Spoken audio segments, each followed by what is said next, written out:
मुंबई की चमचमाती सड़कों के बीच एक ठंडी शाम को रवि अपनी नई प्रेमिका मिशा के साथ एक छोटे से कैफे में कदम रखता है। रवि एक कामयाब बिजनेसमैन जिसके पास पैसा, शोहरत और रुतबा सब कुछ था।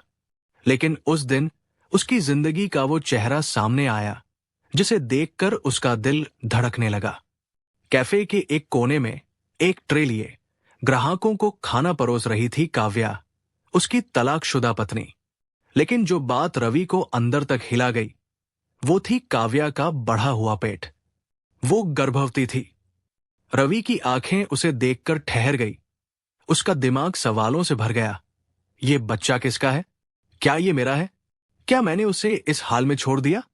उसका दिल तेजी से धड़कने लगा, जैसे कोई पुराना घाव फिर से हरा हो गया हो। रवि, क्या हुआ? मिशा ने उसकी बेचैनी भांपते हुए पूछा। रवि ने धीरे से जवाब दिया, वो मेरी तलाकशुदा पत्नी काव्या है। मिशा ने हैरानी से उसकी ओर देखा, लेकिन कुछ बोली नहीं। रवि का मन भारी हो गया। वो काव्या की तरफ बढ़ा, कुछ कहना चाहता था, लेकिन जैसे ही वो करीब पहुंचा, काव्या की ठंडी नजरों ने उसे रोक दिया। उसकी आंखों में दर्द था, गुस्सा था और एक ऐसी कहानी थी जो शब्दों में बयां नहीं हो सकती थी। अगर तुम्हें कॉफी चाहिए तो किसी और से मांग लो, काव्या ने सख्त लहजे में कहा। रवि रुक गया। उसकी आवाज कांप रही थी। काव्या, मैं बस तुमसे बात करना चाहता हूं। लेकिन काव्या ने उसे बीच में ही टोक दिया। तुम्हें क्या लगता है रवि? तुम्हें नहीं पता था कि मैं इस हाल में हूं? तुमने कभी जानने की कोशिश ही नहीं की। उसकी आवाज में कड़वाहट थी और हर शब्द रवि के दिल को चीर रहा था। मैंने गलतियां की काव्या, लेकिन मुझे मौका दो, मैं समझना चाहता हूं, रवि ने विनती भरे स्वर में कहा। काव्या ने तीखे शब्दों में जवाब दिया, अब मदद? जब सब कुछ खत्म हो चुका है? वो बिना कुछ और कहे दूसरी मेज की ओर चली गई। रवि वही खड़ा रह गया, जैसे कोई उसे पत्थर बना गया हो। उसका मन सवालों से भर गया था। वो वापस मिशा के पास लौटा, लेकिन उसका चेहरा उदास था। क्या तुम कुछ बताना चाहते हो? मिशा ने धीरे से पूछा। रवि ने उसकी ओर देखा, लेकिन जवाब देने की बजाय सिर झुका लिया। उस रात रवि की आंखों से नींद गायब थी। काव्या की ठंडी नजरें, उसकी कड़वी बातें और वो अनकहा दर्द उसे बार बार बेचैन कर रहा था। अगली सुबह रवि ने फैसला किया कि वो सच का सामना करेगा। ये सिर्फ जिज्ञासा नहीं थी, बल्कि एक गहरी बेचैनी थी जो उसे चैन नहीं लेने दे रही थी। उसने अपनी सारी ताकत और रसूख का इस्तेमाल करते हुए काव्या के बारे में जानकारी जुटानी शुरू की। कुछ ही दिनों में उसे पता चला कि काव्या बेहद मुश्किल हालातों में जी रही थी।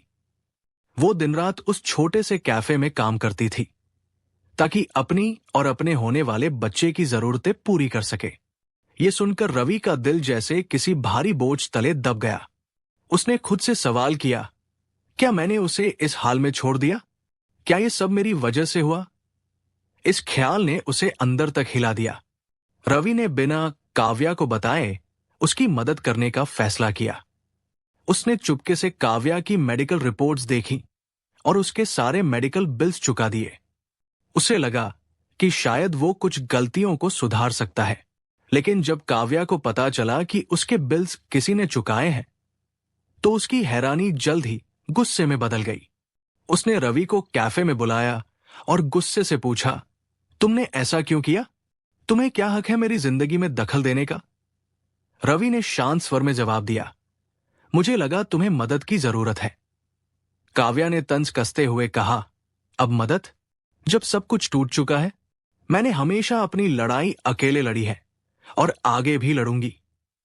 उसकी आंखें भर आई थी, लेकिन उसने अपने आंसुओं को रोक लिया। नहीं रवि, जो टूट गया उसे जोड़ने की कोशिश मत करो। रवि वही खड़ा रह गया, जैसे कोई उसे थप्पड़ मार गया हो। लेकिन इस बार उसने हार नहीं मानी। उसे एहसास हुआ कि अगर उसे अपनी जिंदगी में बदलाव लाना है तो वो काव्या के लिए नहीं, बल्कि खुद के लिए करना होगा। उसने एक सहायता समूह ज्वाइन किया, जहां लोग अपनी जिंदगी को बेहतर बनाने के लिए इकट्ठा होते थे। वहां उसने अपनी कहानी साझा की, अपने पछतावे को स्वीकार किया। एक दिन समूह में किसी ने उससे सवाल किया, रवि, तुम ये सब क्यों कर रहे हो? क्या तुम काव्या को वापस पाना चाहते हो, या ये बदलाव तुम्हारे लिए है? ये सवाल रवि के लिए एक आईना बन गया। उसने कई रातें इस सवाल के जवाब में खो दी। आखिरकार उसे समझ आया कि असली बदलाव वही है जो वो अपने लिए लाए। कुछ हफ्तों बाद एक खबर ने रवि को फिर से हिला दिया। काव्या को अस्पताल में भर्ती करना पड़ा था। उसकी गर्भावस्था में कुछ जटिलताएं आ गई थी। रवि बिना वक्त गंवाए अस्पताल पहुंचा। वो ऑपरेशन थिएटर के बाहर खड़ा था। उसकी सांसें तेज थी और दिल जोर जोर से धड़क रहा था। उसने खुद से वादा किया, इस बार मैं नहीं भागूंगा। चाहे कुछ भी हो, मैं काव्या और बच्चे के लिए यही रहूंगा। कुछ घंटों बाद जब काव्या को होश आया, उसने देखा कि रवि उसके बेड के पास बैठा था। उसकी आंखों में थकान थी, लेकिन एक गहरी चमक भी थी। तुम यहां क्यों हो, रवि? काव्या ने कमजोर आवाज में पूछा। रवि ने उसकी आंखों में देखा और कहा, क्योंकि अब मुझे समझ आ गया है कि जिंदगी में असल में क्या मायने रखता है। मैं तुम्हारे और हमारे बच्चे के लिए यहां हूं। उस दिन काव्या और रवि के बेटे आरव का जन्म हुआ। आरव के आने से रवि की जिंदगी पूरी तरह बदल गई। वो पुराना रवि नहीं था जो सिर्फ अपने लिए जीता था।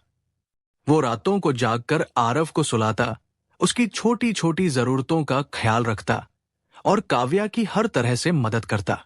शुरू में काव्या को यकीन नहीं हो रहा था। वो हर पल रवि को परख रही थी, क्योंकि पुराना दर्द अभी भी उसके दिल में जिंदा था। लेकिन जैसे जैसे दिन बीतते गए, रवि का समर्पण उसके हर काम में दिखने लगा। एक रात जब रवि आरव को गोद में लेकर हल्के हल्के झुला रहा था, काव्या उसे देखती रही। उस पल में कुछ ऐसा था जो उसने पहले कभी महसूस नहीं किया था। उसने धीरे से कहा, तुम सच में बदल गए हो, रवि। रवि ने उसकी ओर देखा और शांत स्वर में कहा, मैं ये बदलाव तुम्हें साबित करने के लिए नहीं कर रहा, काव्या। मैं ये इसलिए कर रहा हूं क्योंकि अब मुझे पता है कि मेरी जिंदगी में क्या सबसे जरूरी है। काव्या की आंखों में आंसू थे, लेकिन उसने हल्की सी मुस्कान के साथ कहा, मैं तुम पर भरोसा करना चाहती हूं, लेकिन ये इतना आसान नहीं है। जो हुआ उसे भूलना मुश्किल है। रवि ने उसकी आंखों में देखा और कहा, मैं तुमसे भरोसा नहीं मांग रहा। मैं बस चाहता हूं कि तुम देखो कि मैं अब कहीं नहीं जा रहा। एक दिन जब आरव अपनी दादी के पास था और रवि और काव्या अकेले थे, काव्या ने एक सवाल किया, रवि, ये सब अचानक क्यों? ये बदलाव क्यों? रवि ने गहरी सांस ली और कहा, क्योंकि मैंने खोने का दर्द देख लिया है, काव्या। मेरे पास सब कुछ था, लेकिन फिर भी मैं अंदर से खाली था। तुम और आरव के बिना मेरी जिंदगी अधूरी है। काव्या उसकी आंखों में सच्चाई देख सकती थी, लेकिन तभी रवि ने एक और राज खोला, जो काव्या के लिए किसी सदमे से कम नहीं था। मैंने एक बहुत बड़ी गलती की थी, काव्या। जब हमारा तलाक हुआ और तुम मुश्किलों से जूझ रही थी, मुझे सब पता था, लेकिन मैंने तुम्हारी मदद नहीं की। मैंने सोचा कि यह तुम्हारा मसला है। काव्या की आंखें चौड़ी हो गई। तुम जानते थे? उसकी आवाज कांप रही थी। रवि ने सिर झुका लिया और कहा, हां, और यही पछतावा मुझे हर दिन खा रहा था। काव्या की आंखों में आंसू आ गए। तुम जानते थे और फिर भी तुमने कुछ नहीं किया? रवि की आंखों में पश्चाताप था। हां, काव्या, और यही मेरी सबसे बड़ी गलती थी। काव्या ने गहरी सांस ली और कहा, यह जानकर मेरा दिल टूट गया है, रवि। मैं तुम्हें माफ करना चाहती हूं, लेकिन यह इतना आसान नहीं। मुझे वक्त चाहिए। रवि ने उसकी ओर देखा और कहा, तुम्हें जितना वक्त चाहिए, मैं इंतजार करूंगा। मैं कहीं नहीं जा रहा। समय के साथ रवि और काव्या ने अपने पुराने जख्मों को भरना शुरू किया। आरव उनके बीच का वो पुल बन गया जिसने उनकी दूरियों को कम किया। एक रात जब वो दोनों मिलकर आरव को सुला रहे थे, काव्या ने रवि की ओर देखा और धीरे से कहा, शायद शायद हमारे बीच अभी भी कुछ बचा है जिसे हम बचा सकते हैं। रवि ने उसका हाथ पकड़ा और मुस्कुराते हुए कहा, मैं इसे बचाने की हर कोशिश करूंगा काव्या, मैं कभी हार नहीं मानूंगा। उस पल में उनके बीच का टूटा हुआ रिश्ता पूरी तरह तो नहीं जुड़ा, लेकिन एक नई शुरुआत जरूर हुई। उनके रिश्ते में एक नई उम्मीद जगी, एक नई समझ बनी, और यूं ही जो रिश्ता कभी बिखर गया था, उसने एक नई कहानी लिखनी शुरू कर दी।